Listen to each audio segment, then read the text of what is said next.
নমস্কার বন্ধুরা, মৌসুমি kitchen and ব্লগে আপনাদের সবাইকে স্বাগত।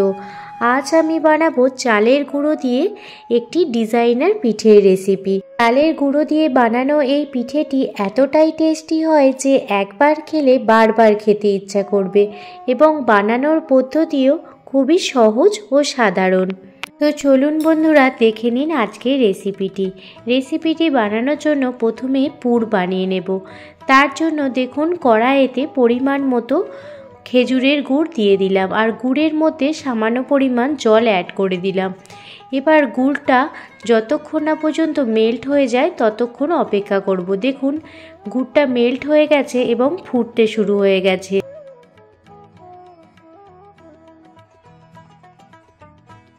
গুড়টা ভালোভাবে ফুটে গেলে এর মধ্যে দিয়ে দিচ্ছি 1 বাটি পরিমাণে নারকেল কোড়া। আমি এখানে একটি নারকেল ভালোভাবে কুড়িয়ে নিয়েছিলাম আর সেটি দিয়ে দিচ্ছি। এবার গুড়ের সঙ্গে নারকেলটা খুব ভালোভাবে মিশিয়ে নেব। গ্যাসের ফ্লেম লো করে রেখে অনবরত খুন্তির সাহায্যে নাড়াচাড়া করতে হবে যতক্ষণ না পর্যন্ত গুড় থেকে যে জলটা বেরিয়েছে সেই জলটা শুকিয়ে যায়। দেখতেই পাচ্ছেন পুরটা অনেকটাই শক্ত হয়ে গেছে। এই পর্যায়ে গ্যাসের ফ্লেম বন্ধ করে দেব। তখন দেখবেন গুড়ের কালারটা চেঞ্জ হয়ে গেছে, বুঝবেন পুরটা একদমই রেডি হয়ে গেছে। এটা একটি পাত্রে ঢেলে দেব এবং ঠান্ডা করে নেব। অন্যদিকে কড়াইয়ে দিয়ে দিচ্ছি 1.5 কাপ পরিমাণে জল। 1.5 কাপ পরিমাণে জল দিয়ে দেওয়ার পর ওই কাপেরই 1 কাপ পরিমাণে চাল গুঁড়ি দেখুন ওই জলের মধ্যে দিয়ে দিচ্ছি। গ্যাসের ফ্লেম এবার লো করে জলের সঙ্গে চাল গুঁড়িটা ভালোভাবে মিশিয়ে নেব। আর দিয়ে দিয়েছিলাম স্বাদ মতো লবণ, সেটা স্কিপ হয়ে গেছে, মানে ভিডিও করা হয়নি।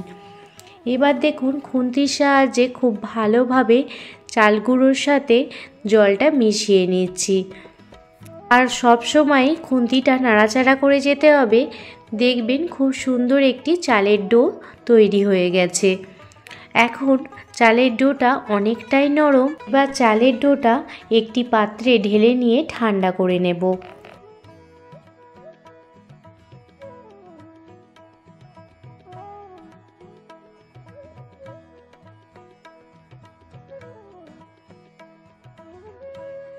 এখন চালের ডোটা এবার খুব ভালোভাবে মথে নেব। এখন কিন্তু চালের ডোটা অনেকটাই ঠান্ডা হয়ে গেছে, হালকা গরম আছে। এই পর্যায়ে চালের ডোটা ভালোভাবে থেসে থেসে মেখে নিতে হবে। তাহলে দেখবেন পিঠাগুলিও খুব সুন্দরভাবে তৈরি হচ্ছে। দেখুন খুব সুন্দরভাবে চালের ডোটা মেখে নেওয়ার পর দেখুন কিছুটা পরিমাণ ডো নিয়ে নিচ্ছি। কোনো রকম ফুড কালার ব্যবহার করব না। এখানে আমি সামান্য পরিমাণ হলুদ গুঁড়ো অ্যাড করে দিলাম। এবার হলুদ গুঁড়োটা দেখুন চালের ডোয়ের সাথে ভালোভাবে মিশিয়ে নিচ্ছি। আর দেখবেন হলুদ গুঁড়ো দেওয়ার ফলে চালের ডোটা একদম হলুদ হয়ে গেছে। আজ একই রকম পিঠা 2 রকম কালারে বানাবো, সেই জন্য দেখুন সামান্য হলুদ দিয়ে একটি ডো বানিয়ে নিয়েছি। দেখতেই পাচ্ছেন একটি চালের গুঁড়ো দিয়ে বানিয়েছি সাদা ডো আর একটি চালের গুঁড়ো দিয়ে বানিয়েছি হলুদ ডো। এবার দেখুন একটি চালের গুঁড়োর ডো নিয়ে নিয়েছি। এবার ডোটাতে সামান্য তেল মাখিয়ে নিয়েছি আর হাতের তালুতে ভালোভাবে ডোটা গোল করে নিয়েছি। এবার চালের ডোটাতে সামান্য পরিমাণ তেল মাখিয়ে নেওয়ার পর এবার ভালোভাবে চালের ডোটা দেখুন বেলে নিচ্ছি।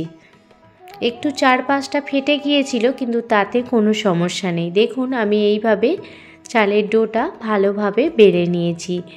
এবার যে নারকেলের পুরটা করেছিলাম সেই নারকেলের পুরটাও দেখুন দিয়ে দিলাম। নারকেলের পুর দিয়ে দেওয়ার পর দেখুন ডোটা 2 দিক থেকে এইভাবে প্রথমে বন্ধ করে নেবেন, দিয়ে এরপর মুখগুলো ভালোভাবে সিল করে নেবেন।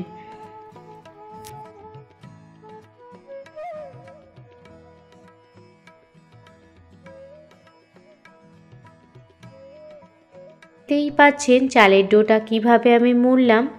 এবার দেখুন 4-5টা ভালোভাবে সমান করে একটি চিমটি দিয়ে খুব সুন্দর একটি ডিজাইন বানিয়ে নিচ্ছি। আপনারাও চাইলে এইভাবে ডিজাইন বানিয়ে ফেলতে পারেন। আপনারাও বিভিন্ন রকমের ডিজাইন বানাতে পারেন, আর আমি যেমনভাবে বানিয়েছি এইভাবেও বানাতে পারেন। খুব সুন্দর লাগে পিঠেগুলি দেখতে। আর দেখুন আমি চিমটি দিয়ে কত সুন্দরভাবে পিঠাগুলি ডিজাইন করে নিচ্ছি। দেখুন একটি হলুদ লেচি নিয়ে নিয়েছি, আর তাতে দেখুন নারকেলের পুর দিয়ে খুব সুন্দরভাবে মুখটা বন্ধ করে দিচ্ছি। আর এইভাবে আপনারা যদি পিঠেগুলি ডিজাইন করে বানিয়ে নিতে পারেন, দেখবেন ছোট থেকে বড় সবাই কিন্তু তৃপ্তি সহকারে খেয়ে নেবে। দেখুন দুদিকটা ভালোভাবে জোড়া হয়ে গেলে হাতের সাহায্যে গোল করে নিলাম। এবার একটু চিমটি দিয়ে খুব সুন্দরভাবে সিম্পল ডিজাইন বানিয়ে নিচ্ছি। আপনারাও এই ডিজাইনগুলো বানাতে পারেন, তাতে কোনো সমস্যা নেই, বা অন্য কোনো ডিজাইনও বানিয়ে ফেলতে পারেন। দেখুন পিঠাগুলি দেখতে কতটা না সুন্দর লাগছে বলুন তো। দেখুন সবেতেই আমি খুব সুন্দরভাবে দেখুন ডিজাইন করে দিচ্ছি।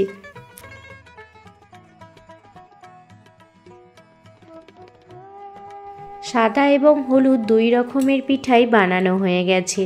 এই পিঠাগুলি আপনারা ভেজেও খেতে পারেন, তবে আজ আমি ভাজবো না, আজ আমি ভাপেতেই এই পিঠাগুলি বানিয়ে নেব।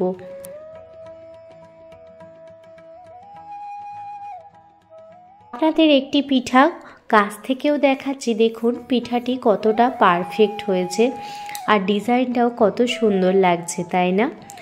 চলুন এই পিঠাগুলি এবার ভাপিয়ে নেব। জন্য একটি কড়াইতে পরিমাণ মতো জল দিয়ে দিলাম। জল দেওয়ার পর একটি ঝাঁঝরি এর ওপর দিয়ে দিলাম, আর ঝাঁঝরিটাতে সামান্য পরিমাণ সাদা তেল ব্রাশ করে দিচ্ছি। সাদা তেল ব্রাশ করে নেওয়ার পর একে একে পিঠাগুলি দিয়ে দিচ্ছি। পিঠাগুলি দেখতে যতটা সুন্দর হয়, খেতেও কিন্তু অসাধারণ টেস্টি হয়। দেখুন সমস্ত পিঠাই খুব ভালো করে সাজিয়ে নিচ্ছি। এভাবে সাজিয়ে নেওয়ার পর একটি কাচের ঢাকনা দিয়ে 10 থেকে 15 মিনিট ঢেকে রেখে দেব। গ্যাসের ফ্লেম লো করে রেখে 10 থেকে 15 মিনিট পর ফিরে এসেছি, আর পিঠাগুলি কিন্তু একদমই খাওয়ার জন্য রেডি হয়ে গেছে। এবার পিঠেগুলি দেখুন একটি প্লেটে সার্ভ করে দিয়েছি। আমি এই পিঠেগুলি নলেন গুড়ের সাথে সার্ভ করেছি। আপনারা যে কোনো গুড়ের সাথেই এই পিঠাগুলি সার্ভ করতে পারেন, আবার শুধুও এই পিঠাগুলি খেতে পারেন। তো আজকে পিঠের রেসিপিটি আপনাদের কেমন লাগলো আমাকে অবশ্যই কমেন্ট করে জানাবেন। যদি ভালো লেগে থাকে প্লিজ একটি লাইক কমেন্ট শেয়ার করে আমার পাশে থাকবেন। ভালো থাকবেন, সুস্থ থাকবেন, সাবধানে থাকবেন। ধন্যবাদ।